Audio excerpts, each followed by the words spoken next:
walaupun kontraknya belum tahu nih selesai kapan. Hai Bung, selamat petang. So, baru habis undian untuk kelaikan Piala Dunia pusingan ketiga. Bagaimana anda melihat pasukan Indonesia sendiri dalam grup C bersama pasukan-pasukan yang lain?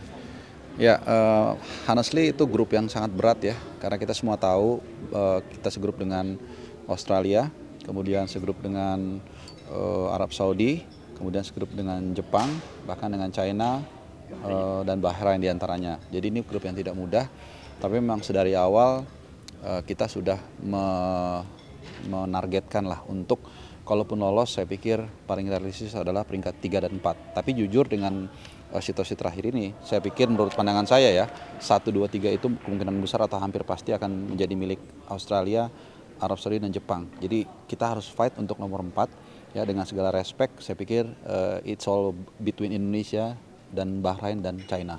Macam mana menurut anda sendiri komuniti ataupun peminat di Indonesia untuk melihat Indonesia ke World Cup nanti? Adakah itu satu harapan yang besar buat peminat juga? Mungkin memberi pressure kepada PSSI juga.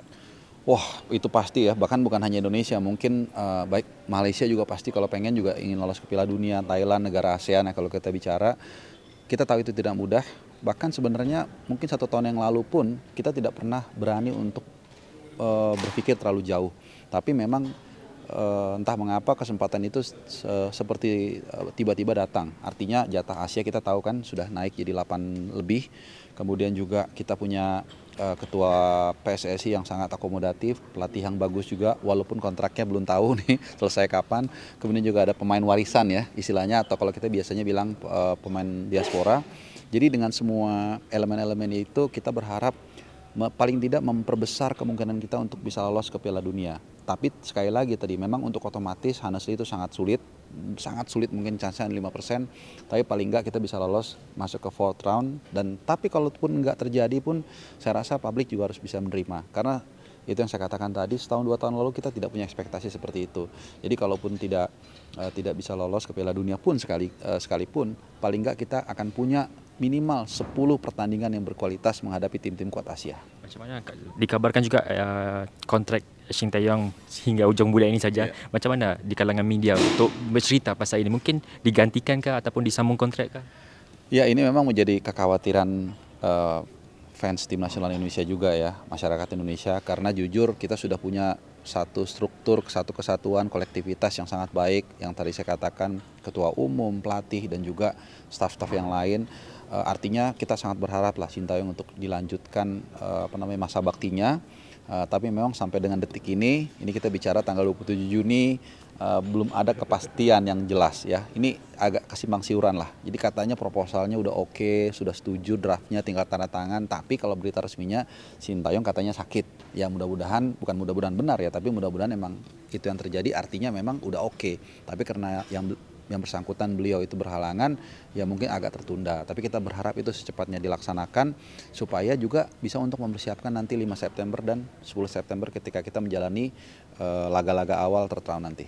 Oke, ini menurut anda juga, pandangan anda juga, ada setengah fan Indonesia dikatakan Indonesia menggunakan pemain warisan heritage player untuk memberi, tapi ada setengah fan juga mengkritik pemain-pemain lokal, pemain-pemain tempatan kurang mendapat tempat. Apa pandangan anda sendiri menurut di sana? Saya pikir nggak setengah ya. Memang ada yang nggak setuju dan selalu seperti itu. Setiap ada isu, ada kebijakan, nggak mungkin semua orang setuju, udah pasti ya. Tapi kalau dari yang saya tahu itu rata-rata mungkin saya bisa pastikan 80-90% bahkan itu tidak ada masalah. Memang kalau saya boleh sedikit mengkritik atau memberi masukan, jangan lupakan juga Liga 1.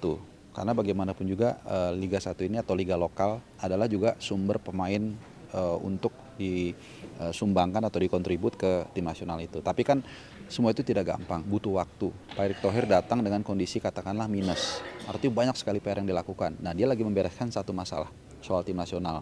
Ini sudah mulai bekerja dengan It Works ya, dengan pemain warisan. Tapi tentu setelah ini juga harus jangan keterusan, tapi juga mulai membenahi Liga 1-nya. Okelah, saya mungkin kamu boleh mempromot kamu punya, mungkin ada yang mahu mengikuti perkembangan bola sepak Indonesia, di mana kamu mau mengikuti? Ya, pertama terima kasih untuk Harimau Malaya dulu, karena kolega kita ini kita selalu berbarengan ini ya, liputan. Yang kedua adalah, nah kalau mau tahu berita-berita seputar tim nasional Indonesia A1, jangan lupa ke channel Bung Harpa.